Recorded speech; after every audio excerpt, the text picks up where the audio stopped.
नमस्कार, IND special में आप सभी का बहुत स्वागत है। मैं हूं विवेक पांडे आपके साथ। तो सुप्रीम कोर्ट में एक बार फिर से ओबीसी पर क्यों चर्चा हो रही है, एक बार फिर से सुप्रीम कोर्ट पहुंचा है ओबीसी आरक्षण का मामला। इस बार सुप्रीम कोर्ट ने सरकार की उस याचिका को स्वीकार कर लिया है जिसमें सरकार ने संशोधन अर्जी को सुप्रीम कोर्ट के सामने प्रस्तुत किया था। तो ओबीसी आरक्षण पर सियासी तकरार अभी भी जारी है। अब मामला एक बार फिर से सुप्रीम कोर्ट पहुंच चुका है। मध्य प्रदेश में पंचायत और निकाय चुनाव में ओबीसी आरक्षण का यह मामला है। सुप्रीम कोर्ट ने उस याचिका को स्वीकार कर लिया है। अब 17 मई को अगली सुनवाई होगी और मध्य प्रदेश सरकार ने संशोधन की अर्जी दायर की है। सुप्रीम कोर्ट के 10 मई के आदेश में संशोधन की मांग की है मध्य प्रदेश सरकार ने। सुप्रीम कोर्ट ने बिना ओबीसी आरक्षण के चुनाव कराने के निर्देश दिए थे। सुप्रीम कोर्ट ने राज्य निर्वाचन आयोग को सीधे तौर पर निर्देश दिए थे जिसमें कि 2 हफ्ते के भीतर अधिसूचना जारी करने के निर्देश थे।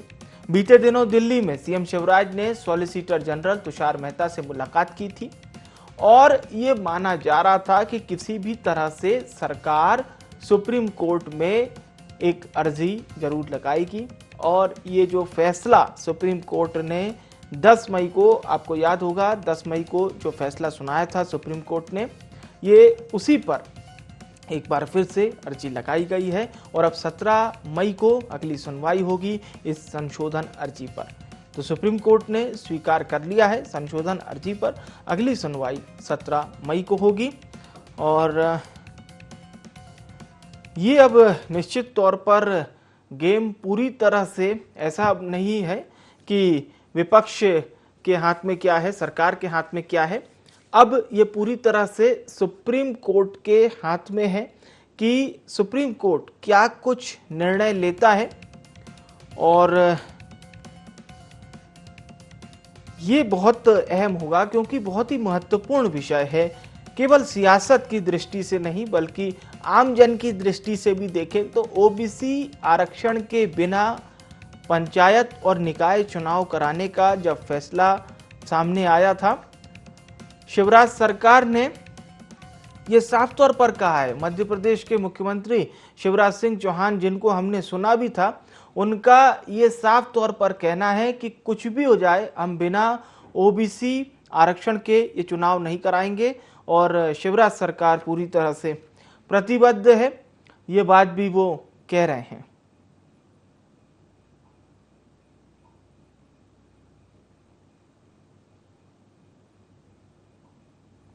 और ये बात मध्य प्रदेश के मुख्यमंत्री शिवराज सिंह चौहान लगातार कह रहे हैं। दूसरी ओर पीसीसी चीफ कमलनाथ हैं, उन्होंने ये बात कही थी कि भले ही आरक्षण के बिना ये चुनाव हों लेकिन हमारी पार्टी 27% टिकट ओबीसी वर्ग को देगी। और आपको याद होगा उसके बाद बीजेपी के प्रदेश अध्यक्ष बीडी शर्मा ने भी यही बात लगभग कही थी कि हम 27% से भी ज्यादा टिकट ओबीसी वर्ग को देंगे। यानी कि दोनों ही पार्टी ओबीसी वर्ग के हित की बात कर रही है। हमारे साथ सनवर पटेल जी जुड़ चुके हैं, भारतीय जनता पार्टी के प्रदेश प्रवक्ता हैं। सनवर जी, सीधा सवाल आपसे ये कि चलिए अब आप लोगों के लिए तो एक राहत वाली बात यह है कि सरकार ने जो application of modification supreme court में दायर की थी, देश की सर्वोच्च अदालत ने उस याचिका को स्वीकार कर लिया है। अब 17 मई को अगली सुनवाई होगी। देखिए, निश्चित रूप से आपने कहा कि ये राहत भरी खबर है, लेकिन राहत भरी खबर विवेक जी ये इसलिए है कि मध्य प्रदेश की जो ओबीसी है, मध्य प्रदेश की जो पिछड़े भाई और बहन है, उनको आरक्षण का लाभ दिला सके, इसके लिए प्रतिबद्ध सरकार है और संवैधानिक तरीके से हम उनको लाभ दिला पाएंगे। इसके लिए मॉडिफिकेशन ऑफ ऑर्डर एक रास्ता है। और आज जिस प्रकार से अभी इस याचिका को, इस निवेदन को कोर्ट ने माना है, उसको स्वीकार किया है, हम उम्मीद करते हैं कि सुप्रीम कोर्ट जो 17 तारीख आपने बताई है उस दिन यह फैसला दे दे कि पिछड़ा वर्ग के जो लोग हैं उनको आरक्षण के साथ ही चुनाव कराया जाए। मध्य प्रदेश की सरकार पूरी तरह तैयार है, भारतीय जनता पार्टी पूरी तरह तैयार है। लोगों को उनका लाभ मिलना चाहिए, सत्ता का विकेंद्रीकरण होना चाहिए, गांव और देहात में जाकर नेतृत्व खड़ा होना चाहिए और लोक सुशासन की ओर बढ़े। इसके लिए मध्य प्रदेश की भारतीय जनता पार्टी की सरकार सदैव से तत्पर है, तैयार है। जी जी, सनवर पटेल साहब हमारे साथ बने रहिएगा। गौरव चतुर्वेदी जी जुड़ चुके हैं, वरिष्ठ पत्रकार हैं। गौरव जी, बीजेपी कांग्रेस दोनों ही इस बात को प्रमुख तौर पर कह रही हैं कि वे ओबीसी हितैषी हैं, लेकिन अगर हम महत्वपूर्ण बात की अगर जिक्र करें सर, तो ये जो संशोधन अर्जी है, और ये माना भी जा रहा था कि शिवराज सरकार ने जो बात कही थी कि हम इस फैसले पर एक बार फिर से अर्जी लगाएंगे। हालांकि अभी सुप्रीम कोर्ट ने इस अर्जी को स्वीकार कर लिया है, 17 मई को इसको लेकर सुनवाई होगी। सुप्रीम कोर्ट ने इस अर्जी को स्वीकार किया है। अब जो भी फैसला होना है, क्योंकि सुनवाई सरकार अपना पक्ष रखेगी 17 तारीख को, क्या फैसला देती है कोर्ट, ये महत्वपूर्ण होगा। लेकिन जो निर्णय अभी आया है, मुझे लगता है कि उससे ज्यादा कोई परिवर्तन होने की संभावना अभी हाल फिलहाल नजर नहीं आ रही। अब सरकार ने क्या पक्ष रखे हैं, कैसे पक्ष रखे हैं, ये देखने वाली बात। क्योंकि गौरव सर, ये बात मुख्यमंत्री शिवराज सिंह चौहान ने भी कही थी कि हम नए सिरे से पक्ष रखेंगे और सुप्रीम कोर्ट को कन्विंस करने की कोशिश करेंगे। देखिए, नए सिरे से पक्ष रखने की जो बात की जा रही है, अगर हम देखें, मध्य प्रदेश विधानसभा में अभी भी 35% विधायक ओबीसी के हैं। अगर सरकार चाहे तो पंचायत चुनाव और नगरीय निकाय चुनावों को बिना आरक्षण के आधार पर भी करा सकती है, क्योंकि दोनों पार्टियां इस बात पर सहमत हैं कि कांग्रेस कह रही है कि हम 27% ओबीसी को टिकट देंगे अपने कैंडिडेट को। भारतीय जनता पार्टी भी बोल रही है कि हम 27% से अधिक प्रत्याशी उतारेंगे। तो ऐसी स्थिति में कहीं कोई चुनाव को टालने की नौबत ना आए, इसलिए सरकार को सबसे पहले तो चुनाव की ओर ध्यान देना चाहिए। फिर जो बाकी संवैधानिक अधिकार और आरक्षण के प्रावधान की बात कर रही है, उन पर बाद में भी बहस की जा सकती है। अभी यह मामला ऐसा लग रहा है कि सरकार चाहती है कि शायद चुनाव ना हो, चल जाए कुछ समय के लिए। पर चतुर्वेदी साहब, ये चीज को थोड़ा सा समझना होगा, क्योंकि आपने ये बात कही है, तो सर ये जरूर हमारे दर्शकों को समझाइए। क्योंकि एक तरफ अगर हम सुप्रीम कोर्ट के 10 मई के जजमेंट को देखते हैं, तो साफ तौर पर निर्वाचन आयोग को ये कहा सर कि आप 14 दिन के भीतर अधिसूचना दायर करें और अधिसूचना जारी करें। फिर उसके बाद आ जाए सर, तो हम निर्वाचन आयोग की पीसी हमने देखी, उन्होंने कहा कि हम जून में ही दोनों चुनाव करवाने की पूरी तैयारी में हैं। तो इसके बीच सर क्या टलने जैसे संकेत भी नजर आ रहे हैं? जी नहीं, देखिए, सुप्रीम कोर्ट दाखिल नोटिफिकेशन याचिका पर क्या निर्णय लेता है, किस तरीके से आगे की कार्रवाई करता है। अब जो भी कार्रवाई होगी, सपोज आप मानिए 17 तारीख लगी हुई है, 17 तारीख को कोर्ट सुनेगी, हो सकता है कोर्ट उसे खारिज भी कर दे, हो सकता है कोर्ट सरकार के पक्ष को दृष्टिगत रखते हुए उसे आगे एक्सटेंड दे, तो कुछ दिन और मिल जाएंगे, 10-15 दिन भी अगर आगे मिलते हैं। तो अगर निर्वाचन आयोग 23-24 तारीख को अधिसूचना जारी करने जा रहा है, तो वो वेट करने की स्थिति में आएगी कि जो भी सरकार का, जो भी कोर्ट का फैसला है, हम उसके हिसाब से कार्रवाई करेंगे। अब ऐसा नहीं हो सकता कि कोर्ट में मामला भी चल रहा है और निर्वाचन आयोग चुनाव भी कराता रहे। जी बिल्कुल। दोनों परिस्थितियों में देखने वाली बात रहेगी। लेकिन हाँ, इसका political mileage Bharatiya Janata party को मिलने की पूरी संभावना है कि भारतीय जनता पार्टी इस बहाने कुछ, और सरकार, भारतीय जनता पार्टी खास करके सरकार, इस बहाने कुछ लंबा समय खींचना चाहती है।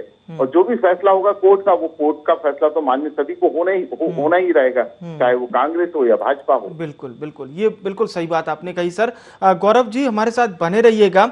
हमारे साथ पवन पटेल जी जुड़ चुके हैं, महासचिव हैं मध्य प्रदेश कांग्रेस के। पवन पटेल जी, सरकार ने संशोधन अर्जी दायर की थी और उसे स्वीकार कर लिया है सुप्रीम कोर्ट ने, जिसमें अब 17 मई को सुनवाई होगी और ये बात अब साफ तौर पर क्लियर हो रही है। लेकिन कांग्रेस का अभी क्या स्टैंड है? हालांकि आपके जो प्रदेश अध्यक्ष हैं कमलनाथ जी, उन्होंने तो टिकट को लेकर अभी हाल फिलहाल बात कही थी कि 27% के लगभग हम ओबीसी वर्ग को ही टिकट देंगे। नहीं, देखिए, हमारा स्टैंड तो क्लियर है, शुरू से जब से मतलब आदिकाल से क्लियर हो कह सकते हैं चला आ रहा है। चाहे 14% देने की बात हो तो हमारा स्टैंड क्लियर था क्या है कि हमको ओबीसी को आरक्षण देना है। नगरीय निकाय ग्राम पंचायत में आरक्षण देने में हमारा स्टैंड क्लियर था। उसकी शुरुआत हमने की थी नगरीय निकाय ग्राम पंचायत में। फिर अगर 15 महीने से कम समय मिला तो फिर हमारा स्टैंड क्लियर था, तो हमने 27% ओबीसी को आरक्षण दिया। ये भारतीय जनता पार्टी का ही कोई स्टैंड क्लियर नहीं हो पाता है, क्योंकि भारतीय जनता पार्टी सिर्फ सत्ता के लिए काम करती है। आज इनको डर हताशा है कि हम चुनाव कराएंगे और हमको मौकी खानी पड़ेगी, इसलिए किसी न किसी बहाने से चुनाव को टालना चाहते हैं। ये सब उसी की प्रक्रिया है। हम सीधी सी बात कहते हैं, आज ये रिपीटिशन जो दायर कर रहे हैं, इसकी नौबत क्यों आई? क्यों भारतीय जनता पार्टी ने पूरे तथ्य सही ढंग से नहीं किए, समय से क्यों नहीं जमा किया ताकि ओबीसी का आरक्षण बचा रहे? ये जो इनकी जो संघ की विचारधारा है, जो संघ चाहता है आरक्षण खत्म करना, ये उसी दिशा में आगे बढ़ रहे हैं। और इनको अब ये समझ नहीं पा रहा, गले का ना निगलते बन रहा ना उगलते बन रहा, वो वैसी हालत हो गई इनकी कि चुनाव आ गई, ओबीसी वर्ग बुरी तरह से जाग चुका है, इनके कोई पैंतरे अब चलने वाले नहीं है। हमारा स्टैंड क्लियर था, कमलनाथ जी ने बोला अगर कोर्ट का कुछ भी आदेश होता है, लेकिन हम अपने कांग्रेस पार्टी में जो हम कटिबद्ध हैं, प्रतिबद्ध हैं कि 27% आरक्षण ओबीसी साथियों को देंगे। ठीक है, ठीक है। पवन पटेल जी हमारे साथ बने रहिएगा। मैं सनवर पटेल साहब का रुख कर लेता हूँ। सनवर जी, हालांकि ये बात राजनीतिक तौर पर तो सर ऐसे ही होती है, जाहिर सी बात है। आपने भी कांग्रेस पार्टी के ऊपर आरोप लगाया था कि कांग्रेस इस मसले को शुरू इस तरह से किया और सही तरीके से पैरवी नहीं की। फिर आपके बड़े नेताओं ने इस बात को बहुत प्रमुखता से कहा था, गंभीरता से कहा था कि कांग्रेस ने जो कुछ किया उसको हम भुगत रहे हैं। और दूसरी ओर कांग्रेस है, कांग्रेस पूरी तरह से ये सवाल खड़े कर रही है कि आप आरक्षण देने के पक्ष में नहीं है ओबीसी को। देखिए गौरव जी, पहले मैं हमारे विद्वान मित्र पवन जी की बात का जवाब दे दूं। हाँ, बिल्कुल। साथ ही आपकी बात को जोड़ने का प्रयास जी करूंगा। जी बिल्कुल। उन्होंने कहा कि उनका स्टैंड क्लियर है। मैं उनकी बात से सहमत हूं। उनका स्टैंड क्लियर है। लोकतंत्र की हत्या के लिए लोगों को विकेंद्रीकरण के माध्यम से वो लाभ ना मिले, सुशासन का लाभ ना मिले, उसके लिए देखिए मैं उनसे पूछना चाहता हूं और आपको बताना चाहता हूं कि ये जो चुनाव हो रहे हैं ये 2 साल लेट क्यों हुए? 2014 के चुनाव कब होना थे? 2019 में होना थे। 2019 में किसकी सरकार थी? कांग्रेस की सरकार थी। मुख्यमंत्री कौन थे? कमलनाथ जी थे। आपने 2019 में क्यों चुनाव नहीं कराए? उसके बाद आपने 2019 में 27% आरक्षण देंगे घोषणा कर दी, लागू क्यों नहीं किया? कोर्ट से स्टे कैसे मिल गया? कोर्ट में वकील क्यों नहीं खड़ा किया? फिर 2 साल तक कोरोना की पहली लेयर और दूसरी लेयर आई। दोनों लेयर के अंत के बाद जब कांग्रेस की नहीं चली, भारतीय जनता पार्टी ने जब चुनाव की घोषणा की, प्रक्रिया चालू हो गई। चलती हुई प्रक्रिया को किसने रोका? कांग्रेस ने रोका। तो ये सदैव से कांग्रेस करती आई है। कांग्रेस ने सदैव सीट में नहीं, ये इस बार तो पिछड़ा वर्ग के लोगों की छाती पर छुरा घोंपा है कांग्रेस ने। और इस चलते हुए चुनाव को रोकने का पाप अगर किसी ने किया है तो कांग्रेस ने किया है। कल भी पवन जी मेरे साथ किसी डिबेट में थे, मैंने कहा था कि क्या आप मॉडिफिकेशन के फेवर में हैं? क्या आप मॉडिफिकेशन फॉर ऑर्डर के लिए जाएंगे? नहीं गए। देखिए भारतीय जनता पार्टी की सरकार गई, आज स्वीकार हुई है और ईश्वर ने चाहा तो वो जो स्वीकार हुई है उस पर 17 तारीख को सुनवाई होकर और संवैधानिक तरीके से आरक्षण का हम लाभ ओबीसी के भाइयों और बहनों को दिला पाएंगे। जी ठीक है। सनवर पटेल जी के में जो सवाल हैं उस पर हम पवन पटेल जी का रुख कर लेते हैं, उसके बाद गौरव जी का रुख करेंगे। जी पवन पटेल जी, आप जवाब दे सकते हैं। पवन पटेल जी, कोई नेता हो, ठीक है ना, मैं एक बड़ा इनको रटा रटाया कैसे प्ले करके भेज दिया जाता है इनके भाजपा कार्यालय से कि सामने वाला कुछ भी पूछे तुम्हें ये बोलना है, सामने वाला कुछ भी पूछे तुम्हें ये बोलना है। ये लोग उसी का पालन करते हैं। ठीक है, हम पूछ रहे हैं, ये बोल रहे कांग्रेस ने क्या रहे, हम कहते हैं दम है तो सच बोल के सामने आ जाओ और जीत जाओ, हिम्मत है तो। लेकिन नहीं दम है। हम कहते हैं कि शिवराज सिंह चौहान अगर इतने बड़े हितैषी थे तो जब 15 साल तक कांग्रेस इनकी सरकार थी, शिवराज सिंह मुख्यमंत्री, तो इन्होंने आरक्षण क्यों नहीं दिया? इसमें दही जम जाती पूरे भाजपा के लोगों में। ये गलत प्रचारित कर रहे, सच बोल दे। विवेक तनखा क्यों गए थे? परिसीमन के लिए, रोटेशन प्रणाली, बिना परिसीमन बिना रोटेशन प्रणाली के चुनाव करा रहे थे, इसलिए हम कोर्ट में गए, उसको गलत प्रचारित कर रहे। ये सच का सामना कोई भारतीय जनता पार्टी का नेता नहीं कर सकता है। इनको सिर्फ सत्ता की भूख है, इसीलिए किसान मरते गए, वहां सालों तक बैठे रहे। 750 किसान मर गए। जब उत्तर प्रदेश का चुनाव नजर आया तो किसानों से माफी मांगा, वो किसान बिल वापस ले लिया। ये दुनिया देख रही है। इसी तरह ओबीसी की कोई चिंता नहीं। संघ इनके भगवत जी ने बोला था कि आरक्षण खत्म कर देने की, उसी दिशा में चल रहे हैं। अब जब डर गए कि अरे मेरी सत्ता चली जाएगी, क्या करूं, अब इसलिए नौटंकी कर रहे हैं, ढकोसला कर रहे हैं। इतना दम था तो पूरी सही जानकारी देते, ट्रिपल टेस्ट करा के क्यों नहीं दिया? कोर्ट ने लिखा है साफ साफ, इनके द्वारा संबित जो जानकारी की गई वो एक दस्तावेजों का बंच है, उससे किसी तरह का आरक्षण नहीं दिए। कोर्ट के वक्तव्य हैं। अब जान चुके, सब पढ़ रहे हैं, सबके हाथ में मोबाइल है, कुछ भी कर ले, इनकी नहीं चलने वाली इस बात। पूरा ओबीसी जान चुका और एक है। ठीक है, ठीक है। एक बार फिर से हम गौरव जी का रुख करते हैं। गौरव सर, मैं आप ही की बात को सर कंटिन्यू करना चाहता हूं। जैसा कि आपने बताया था कि जब अगली इस पर सुनवाई होगी यानी 17 मई को, जो एप्लीकेशन ऑफ मॉडिफिकेशन की याचिका स्वीकार की है, मान लीजिए अगर उस सुनवाई में यथावत रखती है सुप्रीम कोर्ट अपने निर्णय को, तो सर ऐसी स्थिति में मध्य प्रदेश में चुनाव की स्थिति क्या होगी? थोड़ा इस पर मैं आपसे चाहता हूं सर, प्रकाश डालिए जी। अगर सुप्रीम कोर्ट याचिका मॉडिफिकेशन याचिका को खारिज कर देती है तो फिर सरकार की बाध्यता हो जाती है कि जो पूर्व में निर्णय दिया था सुप्रीम कोर्ट ने उसके आधार पर चुनाव करवाए। लेकिन इस चुनाव को करवाए जाने को लेकर के भारतीय जनता पार्टी को एक माइलेज मिलने वाली स्थिति बनेगी कि चूंकि हम पिछड़े वर्ग के आरक्षण के लिए सुप्रीम कोर्ट में मॉडिफिकेशन याचिका लेकर गए थे, कोर्ट ने इस बात को नहीं सुना लेकिन इसका जो अप्रत्यक्ष तौर पर लाभ है पिछड़े वर्ग के वोटों का, वो भारतीय जनता पार्टी को मिलेगा। भारतीय जनता पार्टी सरकार भी जानती है कि मॉडिफिकेशन से हमें कोई बहुत ज्यादा निष्कर्ष पक्ष में आने की उम्मीद नहीं है, लेकिन उसके राजनीतिक लाभ कमाए जाने की एक संभावना भारतीय जनता पार्टी के पास बनती हुई नजर आ रही। बिल्कुल, ये बहुत ही अच्छे से आपने बताया सर कि एप्लीकेशन ऑफ मॉडिफिकेशन दायर करने से ये बीजेपी के पक्ष में माहौल बनेगा, ऐसा आपने बताया। यदि उसे सुप्रीम कोर्ट रद्द भी कर देता है अगले सुनवाई में कि हम अपने फैसले को यथावत रखते हैं। सनवर पटेल जी का रुख करते हैं हम एक बार फिर से। सनवर साहब, अगर पवन पटेल जी को या उनकी पार्टी को सुना जाए, क्योंकि सर ये चीजें ऐसे ही पेचीदा होती हैं, हालांकि आप दोनों पार्टियों का मौलिक कर्तव्य है कि आप जनता के बीच में अपनी बात को बहुत ही स्पष्ट तरीके से रखिए, तो क्या माना जाए? क्योंकि कांग्रेस, वो कोई भी सामान्य व्यक्ति इस तरह की डिबेट को जब भी सुनता और देखता है तो उन्हें कोई निष्कर्ष नहीं निकल पाता। आज लोग ये नहीं फैसला कर पाते बहुत जल्दी कि सही कौन बोल रहा है, क्योंकि अपनी ओर से आप भी अपनी बात रख रहे हैं और कांग्रेस की ओर से पवन जी भी अपनी पार्टी की बात रख रहे हैं। जी, बहरहाल आप जवाब दे सकते हैं।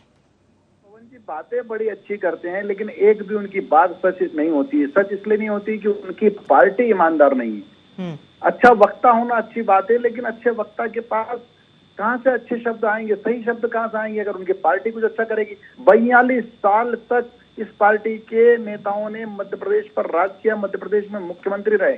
42 साल में एक भी मुख्यमंत्री इनको पिछड़ा वर्ग काबिल नहीं मिला। पिछड़ा वर्ग का वोट चाहिए, पिछड़ा वर्ग को नेतृत्व नहीं देना है। पिछले 14 सालों में 3 मुख्यमंत्री भारतीय जनता पार्टी के रहे, तीनों के तीनों पिछड़ा वर्ग के रहे। इन्होंने सुभाष यादव की बारी आई तो कैसे उनको निपटाया और किस प्रकार से उन्होंने खलघाट को जाम किया था, हम उन्हें भूले नहीं। और मध्य प्रदेश की जनता वो भूली नहीं है कि कल्पना परूलकर और सुभाष यादव जी कितने दिन तक खलघाट पर बैठे थे। और जब उनके बेटे अरुण यादव जी की बारी आई तो किस प्रकार से उनको ये बोलना पड़ा कि खेती मैं बोता हूं और काटता कोई और है। किस तरह से उनका टिकट काटा गया, किस तरह से उनको प्रदेश अध्यक्ष से हटाकर कमलनाथ को प्रदेश अध्यक्ष बनाया गया। पिछड़ा वर्ग के लोगों के साथ सदैव से इन्होंने हर क्षेत्र में कुठाराघात करने का काम किया है। इनको नैतिक अधिकार नहीं है ये कहने का कि पिछड़ा वर्ग के लोगों के साथ ये खड़े हैं। आज भी जो सारे परिणाम हमारे सामने आए हैं, आज जो इन्होंने पेंडुलम बनाया है और सुप्रीम कोर्ट ने जिसका निर्णय दिया और उसके कारण से आज जो परेशानी सामने खड़ी हुई है, उसके एप्लीकेंट कौन थे? सैयद जफर साहब। उनके एप्लीकेंट कौन थी? सम्माननीय जया ठाकुर जी। और उनके जो वकील थे वो तो पवन जी अभी नाम बोल ही चुके हैं कि वो वेतन खाती थे। तो करो आप सब कुछ, और आप चाहते हो कि ठीकड़ा कहीं और फूट जाए, तो मध्य प्रदेश की जनता अब आपके बहकावे में आने वाली नहीं है। और आपने कहा कि हम परिणाम के डर से ऐसा कर रहे हैं। अरे तो 2018 के बाद 2019 आया, क्या परिणाम आया? 29 में से 28 सीटें भारतीय जनता पार्टी जीती लोकसभा की, फिर 20 आया और 20 में क्या हुआ? 20 में 28 विधानसभा के उपचुनाव में से 19 सीटें भारतीय जनता पार्टी जीती, फिर 21 आया। 21 में क्या हुआ? 4 में से 3 सीटें भारतीय जनता पार्टी जीती। तो कैसा परिणाम का डर? अरे जो लोग 24 घंटे 365 दिन काम करते हैं, समाज क्षेत्र में जाकर काम करते हैं, वो डरते नहीं है, वो सामना करते हैं और सामने में आशीर्वाद लेते हैं। और आशीर्वाद देती है मध्य प्रदेश की 7.5 करोड़ जनता और भारतीय जनता पार्टी को विजयश्री मिलती है। तो डर आपको है, वरना अगर आपको डर नहीं होता तो 2019 में आप चुनाव क्यों नहीं कराते? न तो कोई ना कोरोना था, ना कभी सोचा था कि कोरोना आएगा। जब 5 पूरे हुए तो आपको चुनाव करवाने थे पंचायत के, जब 5 साल पूरे हुए तो आपको पंचायत नगर निगम के चुनाव कराने थे, लेकिन आपने नहीं कराए, ना नगरीय निकाय कराए, ना पंचायत के कराए। तो ये डर किसका है? ये मध्य प्रदेश की जनता जानती है। इनको विवेक जी कि डर डरे हुए ये हैं, इसलिए इन्होंने चुनाव नहीं कराए थे। ठीक और है। आज जो जी। हालात बने हैं उसके जिम्मेदार भी ये हैं। पवन पटेल जी, इन हालातों के जिम्मेदार भी आप हैं अगर हम सनवर पटेल जी की पूरी बात को सुनते हैं, और आप जनता से डरे थे, इसलिए आपकी पार्टी ने, आपकी तत्कालीन सरकार ने उस समय चुनाव नहीं होने दिए। ये बात भारतीय जनता पार्टी कह रही है। लगातार अलग अलग मंचों से भारतीय जनता पार्टी के शीर्ष नेताओं ने भी ये बात कही थी। देखिए, भाजपा घबराई हुई है, ये हमारे सवाल का जवाब दे नहीं पा रहे हैं। ठीक है, ये सिर्फ 15 महीने का रोना रो रहे हैं कि 15 महीने में ये कर दिया, 15 महीने में वो कर दिया, क्योंकि घबरा गई है। 5 साल के लिए जब संविधान ने हमें चुना था, संविधान तो 5 साल काम कर लेने देते, लेकिन ये घबरा गए कि अगर कहीं 5 साल कमलनाथ काम कर गए तो हमारी फिर 7 साल के लिए छुट्टी हो जाएगी। ये तो धनाधन काम कर रहा, किसानों का कर्जा माफ कर रहा, इतनी जो वचन पत्र दिए सब पूरा कर रहा। घबरा गए, इनमें दम था, इनमें हिम्मत थी और सत्ता की भूख नहीं थी तो कर लेने देते काम। बोलते जनता के सामने कि देखो 5 साल के लिए दिया था हमने, पूरा 5 साल मौका दिया। इन्होंने खरीद करोड़ की सरकार गिरा दी और अब उसकी पर रोना रो रहे हैं। ये बता नहीं पा रहे कि जब इतने बड़े हितैषी थे तो शिवराज सिंह चौहान इससे 15 साल तक था तो ओबीसी को आरक्षण क्यों नहीं दिया? इसका मुंह में दही जम जाता है भाजपा के आज मुंह में, और 15 महीने में दिया तो उसके बाद। और आप लोग ही बोलते, आप लोग भी सच बोलिए ना कि हाँ सही बात है कि 27 क्या कमलनाथ भाई आप हो, आप दोनों पक्षों को सुन रहे हो भाई। हम तो दलील दे रहे हैं ना, हम तो इतिहास दे रहे हैं। FIR कर दे कि 14% नहीं दिया था, हम झूठ बोल रहे हैं। FIR कर दे कि नगरीय निकाय ग्राम पंचायत में शिवराज सिंह को दिग्विजय सिंह ने नहीं दिया था, आप FIR करवा दो। है जबरदस्ती झूठ और बतौलेबाजी भारतीय जनता पार्टी की लुटिया डूब चुकी, इस पर कुछ नहीं हो सकता। ये कुछ भी कर लें, आम पब्लिक देख ली, पेपर की कटी ये सब है ना, सब किसी को मैं भूलने नहीं दूंगा। ये भी कुछ दिन बाद क्या करेंगे, मायावी लोग हैं, कुछ दिन बाद क्या कहेंगे, यहाँ भी घुसेड़ देंगे कि ये कांग्रेस से कारण गया। साफ साफ लिखा हुआ भाजपा की सरकार के द्वारा जांच के डॉक्यूमेंट सबमिट नहीं किए गए, इसलिए आरक्षण नहीं दिया गया।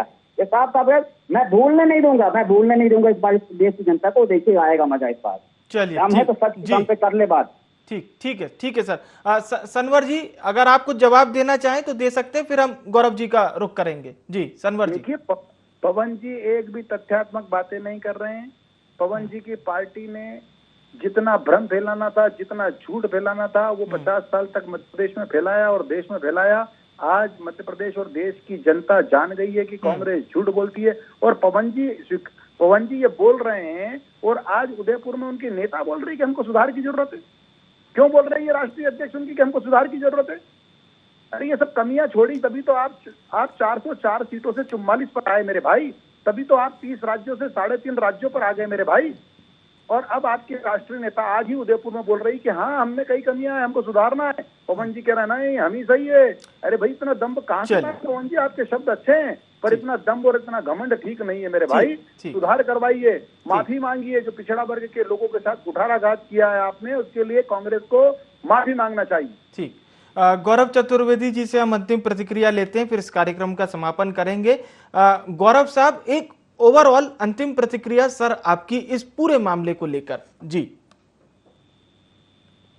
देखिए, अब फैसला कोर्ट के हाथ में है जी, लेकिन मैं ये जरूर कहना चाहूंगा कि ये सबसे बड़ी गलती न भारतीय जनता पार्टी की न कांग्रेस की है। सबसे बड़ी गलती जनता की है, जिन्होंने ऐसे जनप्रतिनिधि चुने हैं जो जातिवादी राजनीति की आड़ में अपने मंसूबे पूरे करने के लिए आम जनता के साथ भ्रम की स्थिति बनाए रखते हैं। अगर इसे खत्म करना है तो कोर्ट का जो भी निर्णय है उसको त्वरित तौर पर लागू कर अब सरकार को और आयोग को अपना काम करना चाहिए। बिल्कुल सही, बिल्कुल सही कहा सर आपने। बहुत बहुत धन्यवाद आप सभी मेहमानों का हमारे साथ चर्चा में शामिल होने के लिए। तो मध्य प्रदेश में पंचायत और निकाय चुनाव में ओबीसी आरक्षण का मामला है। शिवराज सरकार ने एप्लीकेशन ऑफ मॉडिफिकेशन दायर कर दी है। सुप्रीम कोर्ट ने इस याचिका को स्वीकार कर लिया है, लेकिन 17 मई को सुनवाई होगी। अब मध्य प्रदेश की संशोधन जो अर्जी थी मध्य प्रदेश सरकार की, उसे स्वीकार कर लिया है, जिसमें सरकार ने सुप्रीम कोर्ट के 10 मई के आदेश में संशोधन की मांग की है। और 10 मई को जो फैसला था सुप्रीम कोर्ट का, उसके अकॉर्डिंग मध्य प्रदेश में निकाय और पंचायत चुनाव बिना ओबीसी आरक्षण के होंगे। इसके खिलाफ सरकार सुप्रीम कोर्ट गई है। 17 मई का इंतजार करना होगा। फिलहाल के लिए IND स्पेशल में इतना ही। मुझे आने विवेक को दीजिए इजाजत। नमस्कार।